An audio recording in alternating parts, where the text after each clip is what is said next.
Hoje nós vamos falar, como adiantou o nosso irmão, sobre respostas do alto. Na verdade, nós buscamos através da prece essa resposta do plano espiritual maior, né, frente às nossas necessidades, às nossas dúvidas. E o Kardec, lá no Evangelho segundo o Espiritismo, ele coloca que a prece é uma invocação. O que é invocar? Chamar em auxílio, suplicar. Então a gente poderia trocar até a palavra, né? A prece é uma súplica, um pedido, né? Mediante a qual todos nós, né, as pessoas, entramos em contato pelo pensamento com os nossos espíritos aos quais nos dirigimos, né? Pode ser o nosso mentor, pode ser Jesus, Deus. Muitas pessoas, né, de outras religiões têm os santos que se dirigem a eles em prece, né? Então, a prece ela pode ter nessa conversa, né, com o plano espiritual maior, 3 aspectos. O primeiro, que é o mais comum, a gente, através da prece, faz um pedido, uma solicitação. Um outro aspecto é um agradecimento. Agradecer por aquilo que recebemos, né? Dizem até alguns que quanto mais a gente agradece ao invés de pedir, sinal que a gente já está mais harmonizado, né? À medida que a gente vai agradecendo mais do que pede. E um terceiro aspecto é o que o Kardec chama de glorificação, que é o reconhecimento, né? Que nós nos dirigimos a esse espírito comum, que a gente tem alguma predileção, ou mesmo a Jesus, a Deus, reconhecendo, né, o bem que eles nos fazem. Glorificação. Então são 3 aspectos que tem a prece: pedir, agradecer ou glorificar, né? Claro que na maior parte das vezes nós utilizamos a prece para solicitar alguma coisa, o que não é errado, claro, né? O Rodolfo Caligares, que é um escritor espírita, ele, lá no livro Sermão da Montanha, ele coloca para nós que a prece é o melhor recurso que nós temos quando a gente está sentindo que o peso que a gente está carregando nas costas está um pouco pesado. Então é o maior recurso para a gente aliviar esse peso das nossas costas, né? E as preces, conforme nos ensinam os espíritos, elas têm características diferentes. Uma das características os espíritos chamam que é a prece de horizontal. O que é uma prece horizontal? É uma prece que a pessoa faz, mas que ali não está tão assim, né, motivada para fazer aquela prece, que ela fica aqui meio no terra a terra, horizontal. Ela não sobe aos planos mais altos. Então os espíritos chamam essas preces de prece horizontal. Elas ficam mais ou menos por aqui.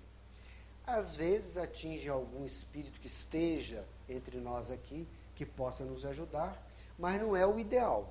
O ideal é aquela prece que a gente, através das nossas vibrações harmoniosas, sentidas, né, fervorosas, nós conseguimos que essa prece atinja planos maiores, né, mais elevados. Então, a prece horizontal é essa, que ela fica meio por aqui. A prece vertical, né, o sentido ao contrário, né, ela não fica aqui, ela sobe, né, se a gente quiser ter aí um sentido de direção. Ela atinge planos espirituais mais elevados. Inclusive, para que se chegue a esses planos, a prece tem que ser, a gente vai ver aqui, tem que ter algumas características, né, para que ela consiga ultrapassar, né, o nosso terra a terra aqui e chegar aos planos espirituais mais elevados. Nós vamos ver, inclusive, alguns exemplos mais à frente. De modo que a prece, o que ela nos traz, segundo diz o Kardec também, lá no capítulo 27 do Evangelho, não é muitas vezes resolver o problema que a gente está pedindo naquele momento, não é? Mas o que a prece traz e que é o fundamental? ela nos traz a companhia dos espíritos mais evoluídos, para que eles, junto conosco, possamos atingir, né, o objetivo que nós fizemos pela prece, né, um pedido para alcançar alguma coisa. Então, o que será concedido através da prece bem feita é isso, é a companhia dos amigos espirituais, né, para a gente poder atingir ali, ter, né, a resposta que nós desejamos. Então, temos a prece vertical, aliás, horizontal, a vertical. Mais um tipo de prece que os espíritos nos falam é a prece não atendida. Aí a gente pode até descobrir por que ela não foi atendida, né? Os espíritos também que nos falam. Ou o pedido foi bem fora de propósito, né? Que a gente sabe que muitas pessoas acabam misturando, digamos assim, né, coisas materiais com as coisas espirituais. Ah, eu quero ganhar na loteria, vamos supor. Aí faz uma prece, faz uma promessa, que eu quero ganhar na loteria. Quer dizer, essa prece não vai ser atendida mesmo, porque ela não tem ali nenhum sentido mais importante para a vida da pessoa. Então, mais um tipo de prece para a gente encerrar essa classificação aí, as preces intercessórias. Aquelas que nós fazemos em favor de alguém, pedindo alguma coisa para alguém, para um parente, para um filho, para algum vizinho, alguém do trabalho que nós conhecemos. Prece intercessória. De qualquer forma, a importância que a prece tem, né, para as nossas vidas, ela faz com que nós nos liguemos aos planos espirituais mais elevados. Sempre lembrando, né, que é aquela prece bem feita, prece fervorosa, né? De modo que o Kardec, lá no Evangelho, ele complementa que seria até ilógico a gente acreditar que todas as preces serão atendidas. Já pensou se fosse assim? Nós não tínhamos mais planeta de provas e expiações, né? Tudo que a gente queria ser atendido na hora. Não tem sentido, não tem lógica uma coisa dessas, né? Porque, às vezes, aquela tal prece não atendida é um pedido que nós, encarnados, achamos que é justo, que tem um propósito, né? Mas, olhando para a vida espiritual mais ampla, né? A vida espiritual mesmo, que nós estamos aqui na Terra por um determinado tempo, né? Então, essa nossa visão aqui de encarnado, ela é mais curta, né? Os espíritos não, eles têm uma visão mais ampla. Olha, se for atendido esse pedido dessa pessoa nessa encarnação, isso não vai ser bom para o plano geral de evolução dessa pessoa. Por isso que, às vezes, também, embora o pedido seja até justificável, ele não é atendido nesse sentido, né? De que não é bom para a criatura no seu programa geral. Todos nós sabemos que nós reencarnamos com o programa e, às vezes, o nosso pedido é para sair do programa. É uma dificuldade, eu não quero essa dificuldade, mas nós temos que passar por elas, né? De modo que o importante é que a presença conosco dos nossos amigos espirituais diante do nosso pedido é no sentido de nos trazer forças, nos trazer ideias. Eles trazem sugestões para nós. Eles não vão agir por nós, mas vão trazer ideias, sugestões, né? Que às vezes nós, seguindo, né, aquela sugestão que brotou ali na prece, nós vamos até resolver aquele problema que estamos envoltos com ele, né?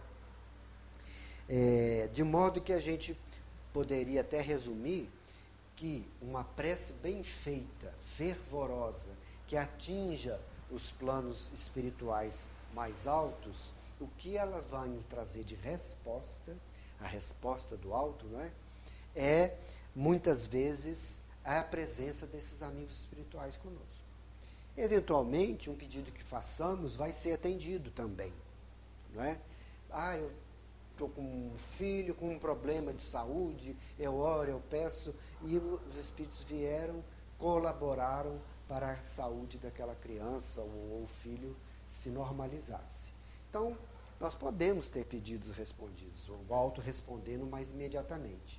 Mas, às vezes, as respostas ou não vêm, porque não seriam convenientes, ou demoram um pouquinho.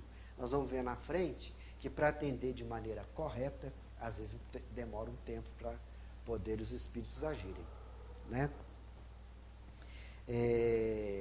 O Kardec, ele, nessa parte das orações, ele foi bem claro em dizer para nós, dar um rumo de como que seria uma prece bem feita, digamos assim. A gente lembra, antes de falar o que Kardec disse, que às vezes, numa dificuldade nossa, num momento mais difícil, um simples pensamento, às vezes, consegue ser vertical e atingir os planos espirituais mais elevados. Jesus, cuida de mim naquele momento de dificuldade. Pronto, a prece está feita, né? E o Kardec lembra esse aspecto, que ele diz o seguinte, lá no capítulo 28 do Evangelho segundo o Espiritismo, que a principal qualidade da prece é ser clara, objetiva. E ele completa, sem palavrórios inúteis. Porque a prece não é a quantidade de palavras, né? A gente faz até uma observação que nós vamos colocar aqui a prece, conforme nos ensinos espíritos, o Kardec registrou lá na codificação, que alguns irmãos nossos de outras religiões não seguem esse critério. Nós não estamos falando mal deles. Cada um tem a sua maneira de acreditar. Às vezes é importante para a pessoa, por exemplo, fazer uma prece ajoelhada. Nós espíritas sabemos que isso não tem o menor sentido. A posição do corpo não tem o menor sentido. Mas respeitamos, conforme o próprio Kardec fala, o Espiritismo respeita todos os tipos de orações dos nossos irmãos de outras religiões. Mas nós temos uns certos critérios que os espíritos, né, através do Kardec, e mesmo depois, vem nos colocando, que são importantes da gente observar. Por quê? Porque quando a gente tem o foco no que é principal, no que é importante, nós vamos ter, vamos dizer assim, possibilidade mais de sucesso, do que a gente ficar dando voltas naquilo que não interessa, né? Então, o Kardec diz isso, prece bem simples, né? Como aquela que eu falei aqui agora, é uma prece. Jesus, cuida de mim. Eu não estou nesse momento conseguindo nem articular um pensamento de tanta dificuldade que eu estou passando. Essa prece está feita, né? Também, dentro da doutrina espírita também diz isso, né? De que a forma, eu dizia uma delas, ajoelhar, né? Nada vale. O que vale é o pensamento, são as vibrações, né? Então, temos alguns nossos irmãos que acreditam que pela quantidade de prece que é feita, que vai ter mais poder. Se eu fizer 10 orações, é melhor do que se eu fizer uma só. E repetida, né? Que é uma coisa que às vezes a pessoa está falando aquilo tão automaticamente que ela nem está participando, já está pensando no que vai comprar amanhã para o almoço e tal, e aquele negócio está ali, né? Que virou uma coisa muito automática. O coração não está participando, a mente não está participando, né? Os espíritos chamam atenção para isso, né? Mas o Kardec também, lá no capítulo 28, ele diz a seguinte frase, que eu até vou ler, para não parecer que nós estamos falando mal dos outros, né?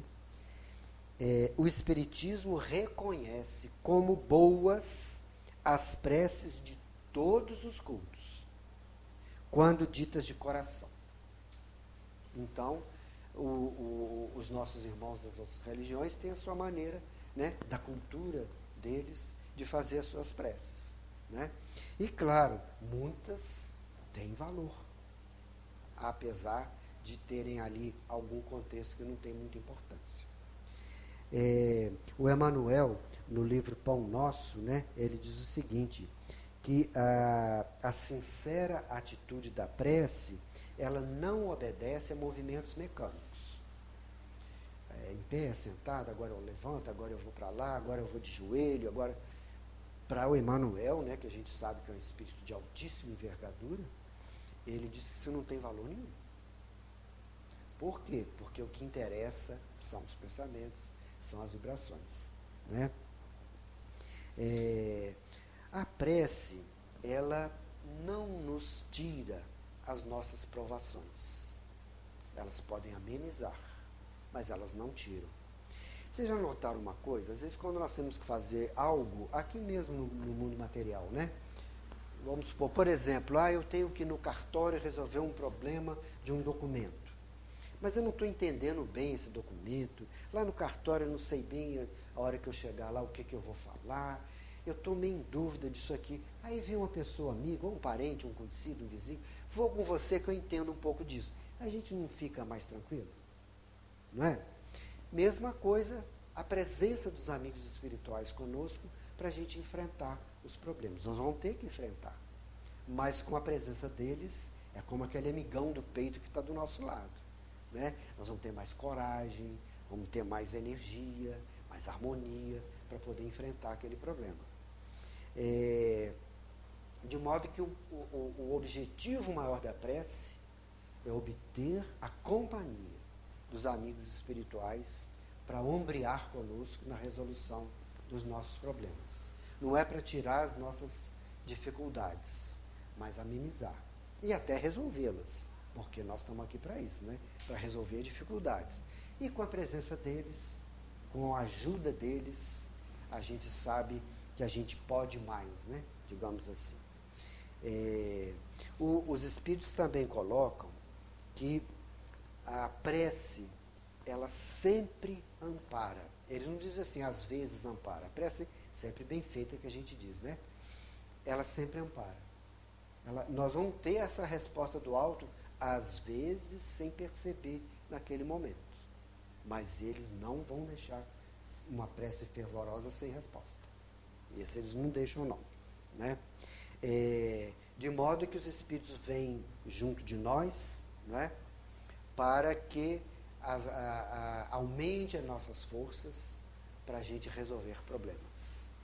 Tem uma pequena história que ilustra um pouco isso, que é de uma certa criatura, né? É uma história. Ela vivia num determinado local, muito temente a Deus, como a gente diz, né? Aí na gíria, né? Tem pessoa temente a Deus. E ele tinha uma frase, diante das dificuldades, ele acreditava mesmo. Né? E ele dizia o seguinte, tenho plena fé em Deus, eu rezo o tempo todo, então ele vai resolver os meus problemas. Rezo o tempo todo e tenho muita fé em Deus. E tinha mesmo. Né? A ponto de, no exemplo que a gente vai dizer aqui, ele acreditar que ele poderia resolver até o que aconteceu aqui. O que aconteceu? Ele morava num local em que as enchentes, que estão até comuns nesses nossos dias aí, né, atingia a casa dele frequentemente na hora das grandes chuvas. E num determinado momento lá, essas chuvas aumentaram exponencialmente, como a gente até tem visto agora. De repente, aquela quantidade de água prevista e que não é tão usual assim. Então, chegou um desses momentos, né? E aí, o pessoal da prefeitura daquele local foi até as pessoas que moravam naquela região, dizendo para eles, olha, tem uma previsão de muita chuva, nós sugerimos a vocês que se transfiram daqui para um local mais adequado, também estamos oferecendo possibilidades aqui, para que vocês não corram riscos. Muitas pessoas saíram, né? Foram para os locais mais seguros e ele não. Não, dizia lá para o pessoal da prefeitura, eu tenho plena fé em Deus, eu rezo o tempo todo, ele vai resolver esse problema para mim. Bom, veio a tal da chuva, aí inundou tudo, a casa dele tinha 2 andares, inclusive ele não pôde mais ficar no primeiro andar, no térreo, foi para o andar seguinte. Veio o barquinho da prefeitura agora, eles nem vieram mais a pé, não tinha jeito, a água tomou tudo. Senhor, vem mais chuva por aí, a previsão está mostrando que vai vir mais água aí. o senhor teria que vir conosco para a sua segurança. Não, eu rezo o tempo todo, Deus vai ajudar, eu confio nele, e vai precisar sair daqui. Não conseguiram, mas ó, só está avisado, vem mais água aí. E veio. Aí ele subiu lá no telhado, agora estava lá na cumieira do telhado. Veio o barquinho de novo. Não vou com vocês não. Eu rezo o tempo todo, acredito em Deus, ele vai resolver isso para mim. Eu confio nele. E confiava mesmo. Mas lá a maneira dele, né? De modo que aí veio mais outra chuvarada e ele morreu afogado. E chegou, como é a história, né? Chegou lá no céu e ali foi recebido, né? Por Deus, né? Segundo conta a historinha lá. E reclamando. Mas eu confio tanto no Senhor, o Senhor não me ajudou. Aí Deus responde para ele, eu te mandei 3 respostas. 3 vezes. Você negou as 3. Eu queria que você saísse de lá. Essa era a minha ajuda, a minha resposta. Então, às vezes, as respostas que vêm do alto não são exatamente aquelas que nós estamos esperando. Mas se a gente ficar atento, a gente vai saber interpretar o que é essa resposta que vem do alto. Né? Está lá no Evangelho de Jesus, né, em Lucas, qual dentre vós que um filho pede um pão e você dá uma pedra? Nós aqui não fazemos isso, né? Aí ele completa, que dirá Deus, quando se pede algo, ele não vai dar algo pior. Pelo contrário, ele vai dar o necessário, o ideal, o melhor para a criatura. Mas o melhor nesse sentido amplo, né? Das encarnações, qual o meu programa, o que eu tenho que vencer, quais as dificuldades que eu tenho que superar. Isso é luta nossa diária de cada um de nós. Né? E aí,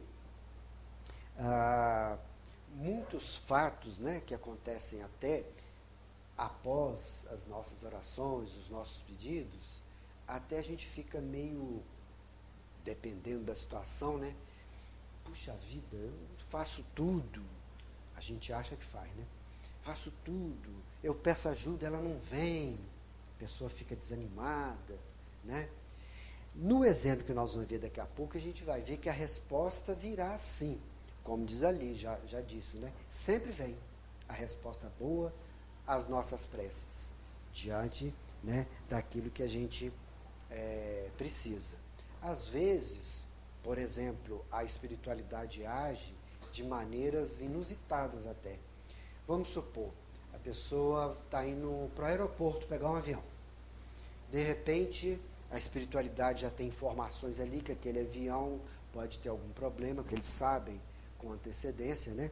Às vezes até o grupo que está embarcando naquele avião é uma prova coletiva, já programada, né? E aquela criatura ali não está nesse conjunto de pessoas que teriam que passar pela aprovação.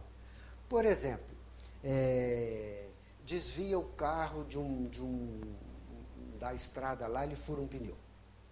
Pronto. Aí parou, perdeu o avião porque não deu tempo de chegar, né, na hora correta. Ou vem um engarrafamento gigantesco, a pessoa reclama, dá um pouquinho, ela sabe que o avião caiu. Então, a espiritualidade age também nesse sentido. Eu tenho um local para ir, tão bom, uma festa que eu vou, de repente eu fiquei doente, não vou poder ir. Mas aconteceu algo lá, que se eu tivesse lá, talvez eu tivesse desencarnado. Depois é que a pessoa vai ver isso. Então, as respostas que vêm do alto, elas às vezes nós não interpretamos corretamente, mas ela tem a ação dos espíritos amigos, né, orientando a nossa trajetória.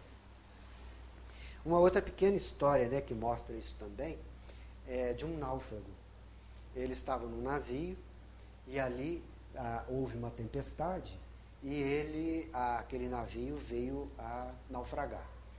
Várias pessoas desencarnaram, muitas pessoas estavam no navio, mas alguns conseguiram se salvar.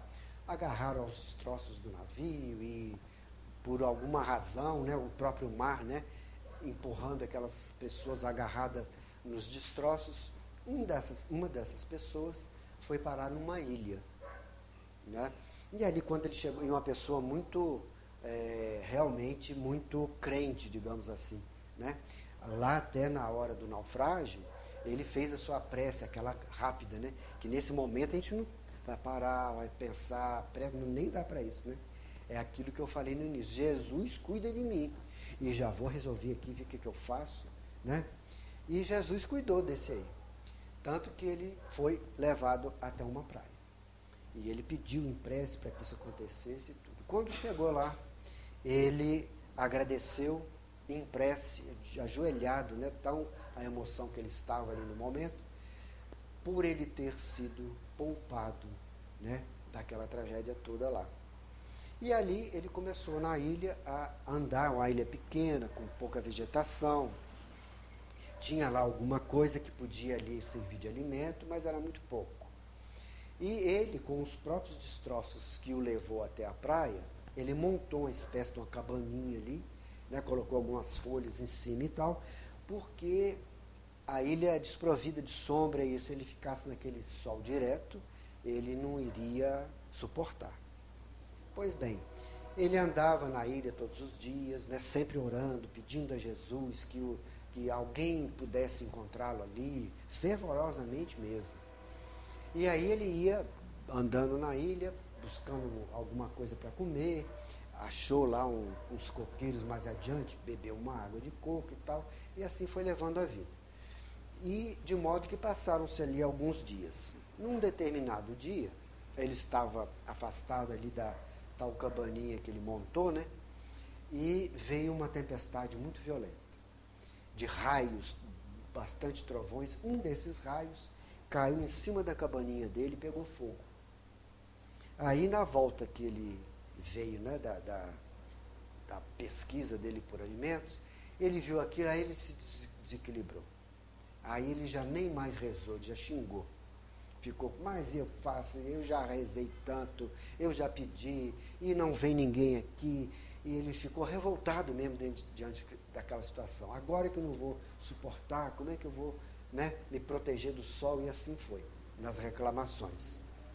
E ele ficou já estava um tanto fraco, né?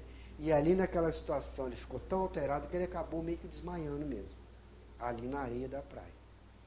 Aí foi, quando ele acordou, ele viu duas pessoas assim, ué, quem são vocês? Né? Ele falou, não, nós estamos passando aquele barco que você está vendo lá embaixo, e nós viemos atender o seu sinal de fumaça, para te salvar.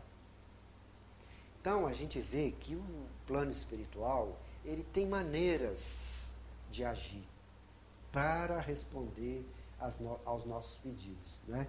Mas, às vezes, é de uma maneira um pouco diferente. Demora um pouco, né? Talvez, é claro, a pessoa, né? Todos nós que estivéssemos numa situação tão difícil quanto aquele náufrago, a gente talvez fosse sair mesmo um pouco ali do nosso equilíbrio, digamos, né? Mas tenhamos certeza, o plano espiritual, ele sempre estará conosco.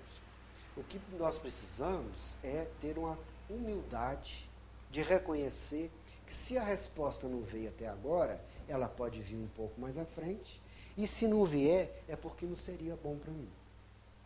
Né? No livro Entre a Terra e o Céu, de André Luiz, ele dá um exemplo fantástico de tudo isso que a gente está falando aqui. Nesse livro, há uma prece feita por uma adolescente, uma jovem de 15 anos, né? Uma prece fervorosa, e essa prece foi feita no seguinte contexto. Na família era ela, o irmão de 5 anos, a mãe e o pai. A mãe dela desencarnou. Então ficou o pai novo ainda, mal completou 30 anos, com uma filha de 15 anos e um menininho de 5. E ali, ele, na tentativa, né, passado aí alguns poucos anos, de refazer a vida, o seu próprio lar, muito justo, né, uma pessoa tão nova, com 2 filhos tão novos também, ele contraiu o segundo casamento. E ali, nesse segundo casamento, a segunda esposa dele, ela queria todas as atenções dele, ele chamava Amaro, né, do Amaro para ela. Mas o Amaro tinha uma atenção muito especial para os dois filhos. E o que é natural.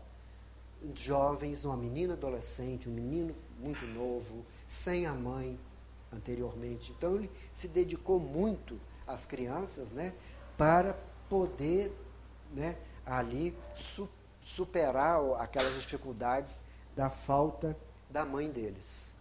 E com isso, até também neste objetivo, ele casou a segunda vez para que as crianças tivessem uma mãe que os orientasse também junto com ele. Então ele tinha uma afeição muito grande às crianças. E essa segunda esposa, com ciúmes daquela situação, ela queria todas as atenções para ela. E as crianças, ela queria que ficassem meio em segundo plano. E ela começou a pensar nisso, né? Se essas crianças saíssem ou de alguma forma fosse para a casa de algum parente dele, deixasse tudo livre aqui, tudo melhor para mim. E ela foi com esse pensamento meio assim, muito egoísta, né?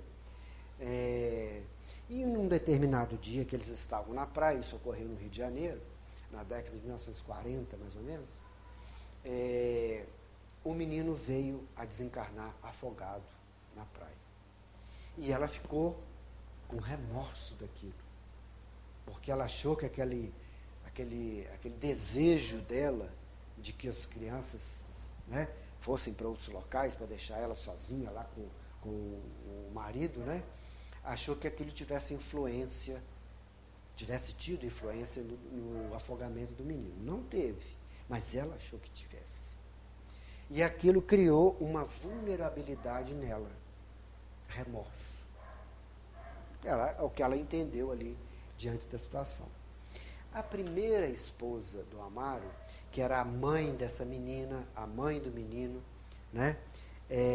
Ela, quando desencarnou e viu ele uma segunda vez, né, se consorciar, ela também não aceitou. Ela achou que aquele lar era eternamente dela. A outra não podia entrar ali, porque aquele lar era dela. Mas ela estava desencarnada. O rapaz jovem, né, muito natural que ele seguisse esses passos. De modo que a primeira esposa do Amaro, a mãe das crianças, começou a obsediar a segunda esposa. E por que ela conseguiu obsediar? Porque ela estava frágil pelo remorso, que ela achou que ela tivesse influência no afogamento do menino. Foi a brecha para o obsessor. E a obsessora era a primeira esposa, a mãe da Eveline, a jovem de 15 anos. E essa prece, dentro desse contexto, dessa situação que a gente descreveu, a Eveline viu a segunda esposa, né, a madrasta dela, de cama, porque diante da obsessão, diante da questão do remorso, ela ficou desequilibrada e ficou doente mesmo. De cama, o menino tinha desencarnado há pouco, o pai meio que assim, fora daquele equilíbrio mais tranquilo, né, nessa situação toda, perdeu a primeira esposa, o segundo casamento com problema, o menino desencarnou, ele tendo que trabalhar, inclusive, quando o André Luiz foi visitar a família, ele estava estudando lá uma questão que ele teria que apresentar no trabalho dele no dia seguinte. Quer dizer, ele estava ali todo meio desarvorado naquela situação toda. E a Eveline, que era uma menina que ela reencarnou naquele lar exatamente para ser um ponto focal de equilíbrio, que era um espírito jamais evoluído, para essa situação toda ser vencida, né? E ela então fez uma prece para a mãe dela, a primeira esposa, que hoje é uma obsessora. A mãe dela nem percebeu que ela orou pedindo ajuda, nem percebeu, né? Mas a prece foi feita com sentimento, a tal da prece fervorosa, né? E se tornou uma prece vertical, que nós descrevemos no começo, né? Ela atingiu o nosso lar. A própria Eveline, ela veio de nosso lar, a cidade espiritual, né, para encarnar aqui, né, orientada por eles lá de nosso lar. E a prece que ela fez chegou lá no Templo do Socorro. Templo do Socorro é uma instituição em nosso lar que recebe preces e encaminha providências. Então não existe um departamento só para isso nessa cidade. Existem inúmeros outros em várias outras cidades espirituais. Mas no caso da Eveline, ela veio de nosso lar, era ligada lá, essa prece atingiu nosso lar. Foi uma prece fervorosa, pedindo para ajudar a família. Né? E diante dessa prece, chegando lá, né, no Templo do Socorro, e a gente sabe, né, que a tecnologia do plano espiritual é muito mais à frente do que na nossa. Né? Claro, tem planos espirituais que estão abaixo da nossa tecnologia, mas tem planos que estão acima. De modo que lá na cidade de nosso lar, se vocês já leram um livro ou já viram um filme, tem várias coisas que, principalmente naquela época, 1940, né, nós não tínhamos aqui. Então lá tem coisas que nós ainda estamos começando a ver aqui agora. O tal do aeróbus, lembra dele? Que era um objeto voador para transporte de pessoas. Né? E o aeróbus, ele segundo descreve André Luiz, ele parava nos pontos, ele vem em cima, abaixa, recolhe os passageiros, sobe, vai embora dentro da cidade. Hoje nós estamos começando a ver o tal carro voador aí, né? Em 1940 isso já era fichinha nesse plano da cidade espiritual de nosso lar. Né? De modo que lá, chegando essa prece, no Templo do Socorro, a tecnologia que envolvia aquele setor já pegou as vibrações da prece, interpretou tudo aquilo e já emitiu relatórios. Aí o orientador, né, lá desse local pegou o relatório, aí veio junto com o André Luiz e uma equipe, né, e o André Luiz descrevendo isso no livro Entre a Terra e o Céu, vieram aqui para analisar a situação, para atender ao pedido da prece da Eveline. Só que eles notaram todas aquelas circunstâncias que eu relatei. A obsessão, o menino desencarnou, o rapaz com dificuldades, a segunda esposa doente. E ali eles começaram, claro, de cara o plano espiritual nos ajuda com o quê? Com boas vibrações. Então já levou boas vibrações, a Eveline já ficou um pouco mais tranquila, o pai dela um pouco mais equilibrado. Mas para resolver aquele problema, da obsessão, onde estava um menino desencarnado, uma série de coisas, não era imediatamente. Levou tempo. Né? Esse livro, Entre a Terra e o Céu, que é um livro até assim, parrudinho, né? Todo o livro é para descrever só esse atendimento. Como que aquilo foi se desdobrando em necessidades para atender aquele pedido da Eveline. Envolveu vários espíritos desencarnados, porque toda aquela situação que eles estavam passando ali eram resgates da época da Guerra do Paraguai. De modo que ali eles estavam vivendo o próprio afogamento do menino Júlio, né? Um desdobramento de que ele lá na Guerra do Paraguai ele se suicidou afogando, então ele resgatou ali. Outros espíritos envolvidos ainda com a primeira esposa, que também veio lá da Guerra do Paraguai, eles reencarnaram junto para uma série de acertos, né? Então envolveu vários espíritos desencarnados. Tinha gente ainda, em 1940, bem velhinho, mas encarnados ainda, da Guerra do Paraguai, no Rio de Janeiro. Também tiveram que ser atendidos que estavam ligados a todas aquelas questões envolvendo aquelas pessoas. A obsessão que a primeira esposa estava sobre a segunda esposa envolveu espíritos também desequilibrados, ligados ali, querendo vingar coisas lá da Guerra do Paraguai ainda. Então, envolveu uma série de espíritos desencarnados, encarnados, conversando com todo mundo, levando pessoas encarnadas durante o sono para conversar com os desencarnados no plano espiritual, para eles se acertarem, não é? De modo que se demorou meses. Enquanto isso, os espíritos, né, lá de nosso lar estavam atendendo com vibrações positivas, a segunda esposa deu uma melhorada, o próprio Amaro começou a trabalhar de uma forma mais tranquila, e enquanto isso eles resolvendo essas pendências entre eles. Né? Então, as respostas do alto, elas nos vêm, às vezes de maneira diferente do que a gente imagina, às vezes vai demorar um pouco. Nesse caso aqui, né, demorou alguns meses, porque a obsessora foi retirada, né, com o equilíbrio daquele lar. Não é assim, chega lá, você é obsessora, arranca ela daqui.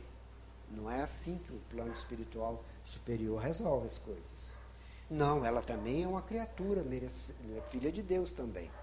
Está equivocada ali naquele momento. Como nós, em vários momentos das nossas vidas, passadas ou atuais, às vezes a gente se dá uma deslizada também. Equivoca em alguma coisa. Né?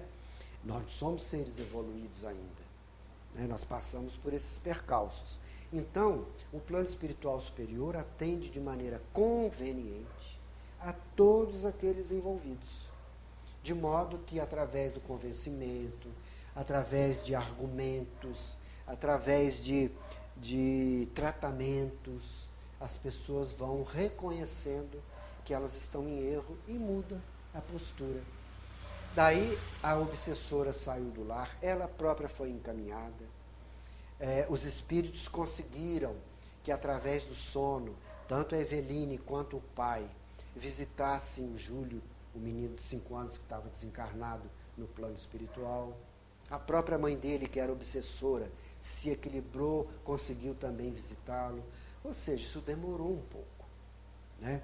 O plano espiritual age com objetivos bem definidos, né, para alcançar um sucesso. Né? E o sucesso nem sempre é tirar a nossa aprovação, mas é correr junto com a gente, né? De ombro a ombro. Né? É interessante que nesse caso que o André Luiz conta, toda a questão foi resolvida pelos espíritos desencarnados. Não teve nenhum encarnado ali ajudando neste caso que foi relatado. Né? Porque não havia necessidade, né? Mas existem situações que o plano espiritual, né, para responder às preces das pessoas, ela precisa de alguém encarnado. Naquele caso do André Luiz não precisou, mas às vezes precisa. E um exemplo desses, segundo conta Humberto de Campos, né, no livro Cartas e Crônicas, ele diz lá no capítulo 15, ele lembra aquela passagem do Evangelho do bom samaritano. Né?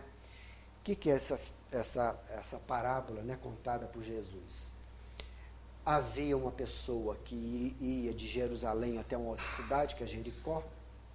Naquela época, os deslocamentos ou eram a pé ou eram com animais. Né?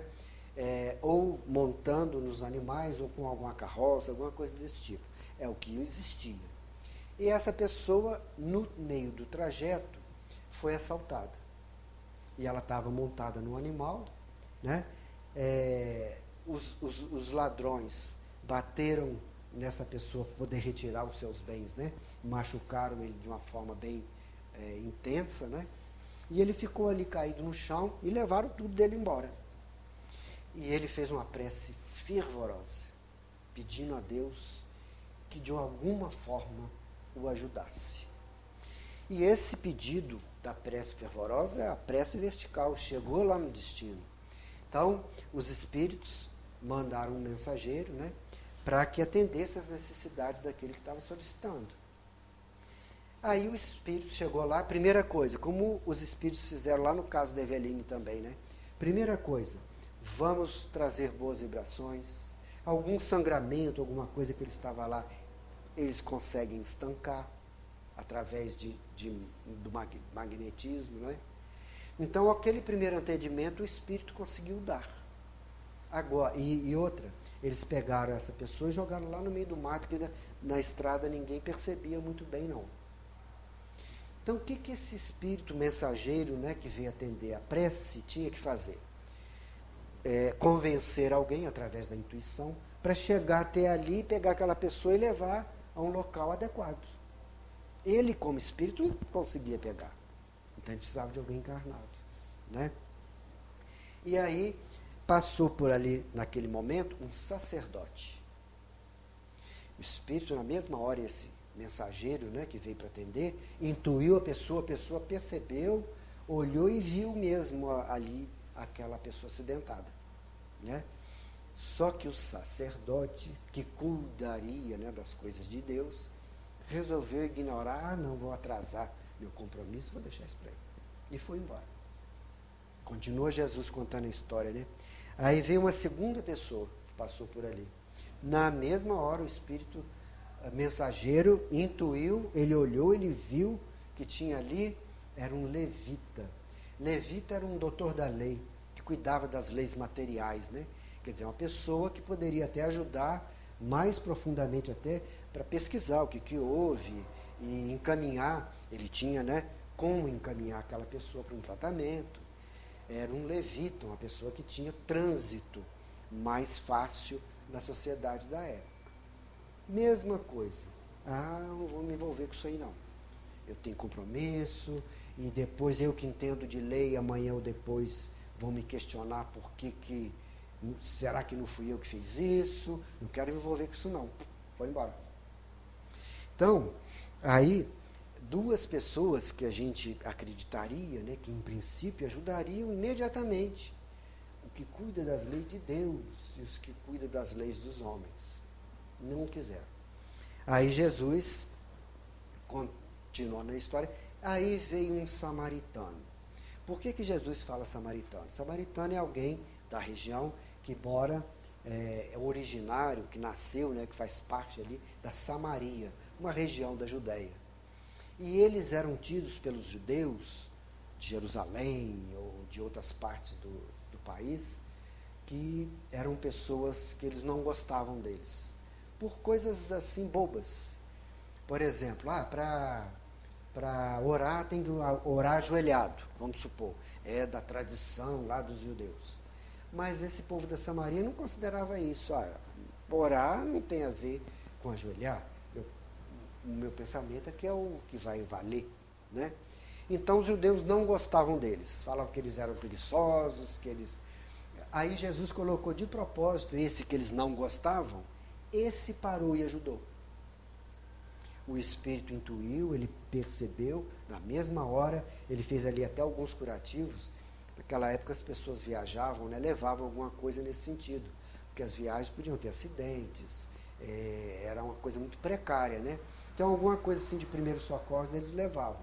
Fez ali os primeiros curativos, colocou ele no animal que ele estava, ele foi a pé, puxando o animal, levou lá na hospedaria. Olha, eu tenho compromissos, vou deixar ele aqui. Pediu para o estalajadeiro cuidar dele, que ele iria cumprir com todos os custos que ele tivesse, que ele podia gastar o que fosse necessário. Então, conforme ali a história do Jesus, né, o Jesus quis pegar exatamente nesse ponto, às vezes da onde não se espera, ou que as pessoas não consideram como cabível, né, é que vem ajuda. E nesse caso, os espíritos precisaram de alguém encarnado para ajudar ali aquela criatura em resposta à prece que ele fez.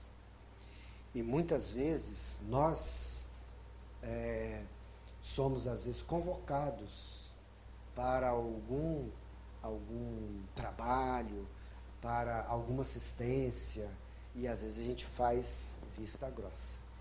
É o plano espiritual às vezes nos intuindo para que a gente haja em benefício de alguém que pediu, mas que precisa do encarnado para estar junto dele, né? Às vezes não é nem bens materiais, nada disso. Às vezes uma pessoa que está na dificuldade, assim, que precisa de uma palavra de apoio naquele momento. Eu fui intuído. Mas eu estou com pressa, não vou ali não. Depois eu volto. Aí já é tarde. Porque a espiritualidade às vezes conta conosco para responder aos pedidos dos nossos irmãos, se naquela hora a gente puder fazer alguma coisa, né? Então a gente ficar mais atento, às vezes é interessante, porque a gente vai poder fazer o que os espíritos estão, né, respondendo a alguma prece de alguém que está ali naquele momento em dificuldade. Né? No livro Renúncia, o Emmanuel, lá na página 319, ele coloca a seguinte frase, até eu vou ler. Do Emmanuel a gente tem que ler, né? Porque se errar, né? Emmanuel a gente não pode errar, não. A misericórdia de Deus nunca andou atrasada. Nunca andou atrasada. Quando nos parece que atrasou, é que algum motivo existe, que não podemos compreender de pronto. A resposta virá ao tempo que seja oportuno, digamos assim. Né? E muitas vezes a resposta precisa de nós encarnados, para agir em nome dos espíritos, né, que vieram responder aquela rogativa. E para a gente encerrar, uma pequena outra historinha, que é uma lenda indígena, que é o seguinte: nessa tribo, os meninos, quando atingiam ali a fase da adolescência, para serem considerados adultos, eles teriam que passar por uma determinada prova. Que prova era essa?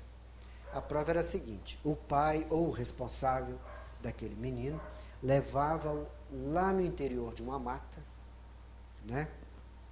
Ele ia inclusive de olhos vendados para não ver o caminho. Chegando lá, ele era colocado sentado em cima de uma pedra, de um toco de árvore, uma coisa assim, e ele tinha que vencer o seguinte desafio: ficar ali a noite toda, sem poder tirar a venda, e se ele conseguisse, até a manhã seguinte, permanecer ali daquele jeito, ele seria considerado adulto. Né? E para os meninos, para ser considerado adulto, era muito importante. Aí que ele poderia se casar, por exemplo. Às vezes estava lá com a sua namorada e tudo, querendo essa oportunidade do casamento e tudo, mas tem que passar primeiro por esse teste. Então eles eram corajosos, eles ficavam ali, né, tentando, né, obter essa passagem para ser adulto. E ali é dito a ele o seguinte: assim que o sol amanhecer, que ele é colocado de frente para o sol, os primeiros raios baterem na sua venda, você pode retirar, que você vai perceber que o sol nasceu, é dia, você venceu a noite, você passou pelo teste. E assim foi. Ficava ali, aí vinham aqueles barulhos, né? E ele, por ser da floresta, ele reconhecia o que seriam aqueles barulhos. É uma onça. Ele ficava todo apavorado, quase arrancando a venda para poder se safar daquela situação difícil. Dá um pouquinho, a onça ia embora. Viu um outro barulho: isso é uma cobra não sei o quê. Eu sei porque ela faz esse barulho no mato e tal. De novo aquela tensão dele ali, né? Quase tirando a venda para poder se proteger. Mas ele aguentou até o fim. Dá um pouquinho, a cobra foi embora, o outro bicho desapareceu, o barulho sumiu e o sol nasceu. Ele tirou a venda. Quem que ele vê do lado dele? O pai dele não foi embora, não. Ele não sabia. Mas o pai dele protegeu ele a noite inteira. Senão os bichos tinham atacado mesmo. Só que ele não sabia. Ele teve coragem de ficar firme ali. Venceu a prova. Né? E assim é Deus conosco. Está do nosso lado. Né? E às vezes a gente não acredita muito nisso. Que ele está do nosso lado. Aquele menino lá, ele passou pela prova porque ele foi firme, ele acreditou, ele teve coragem, né, de enfrentar aquilo ali. Mesma coisa nós. Coragem para enfrentar nossas dificuldades, né, mas com essa certeza que do nosso lado o Pai está ali. Né? Nós nunca estaremos sozinhos nessa nossa vida. Sempre, né, com a presença dos amigos espirituais, né, ao nosso lado. E para encerrar a nossa fala de hoje, a gente só lembra que a prece, às vezes, de imediato, ela não modifica os fatos que estão ao nosso redor, mas ela nos modifica. Ajuda-nos, pela presença até dos amigos espirituais, a superar aquela dificuldade. Né? Então, confiança em Deus, né, é algo que é uma ferramenta das maiores, se não a maior, para a gente enfrentar tudo que a gente precisa enfrentar.